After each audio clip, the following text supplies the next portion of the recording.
यशवंत ब्रिगेडच्या वतीनं देण्यात येणाऱ्या शिवमल्हार आणि अहिल्यारत्न पुरस्काराचं वितरण झालं। बी न्यूजचे प्रतिनिधी बाळासाहेब कोळेकर यांच्यासह बाबूराव रानगे, भूषण पाटील, शेखर पाटील, विशाल पुजारी, प्राध्यापक लक्ष्मण करपे, उद्योजक राजेश तांबवे यांना गौरवण्यात आलं।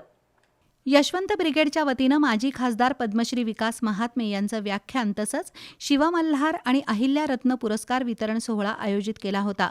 शाहू स्मारक भवन इथं हा कार्यक्रम पार पडला। बी न्यूजचे प्रतिनिधी बाळासाहेब कोळेकर, पुण्यनगरीचे बाबूराव रानगे, TV9चे भूषण पाटील, पुढारी न्यूजचे शेखर पाटील, NDTVचे विशाल पुजारी, प्राध्यापक लक्ष्मण करपे, उद्योजक राजेश तांबवे, संदीप हजारे, विकास घागरे यांच्यासह विविध क्षेत्रात उल्लेखनीय काम करणाऱ्या मान्यवर आणि महिलांना पुरस्कार देऊन गौरवण्यात आलं। शिवाय शासकीय नोकरीत निवड झालेल्या आणि गुणवंत विद्यार्थ्यांचा सत्कार करण्यात आला। जीवनाच्या प्रत्येक टप्प्यावर यश मिळेलच याची हमी देता येत नाही, पण मेहनत आणि प्रयत्नातील सातत्य यशाचा मार्ग दाखवते, असं डॉक्टर विकास महात्मे यांनी नमूद केलं। समाजामध्ये सकारात्मक बदल घडवण्याचं कौशल्य आणि क्षमता प्रत्येकानं बाळगली पाहिजे, असा सल्ला त्यांनी दिला।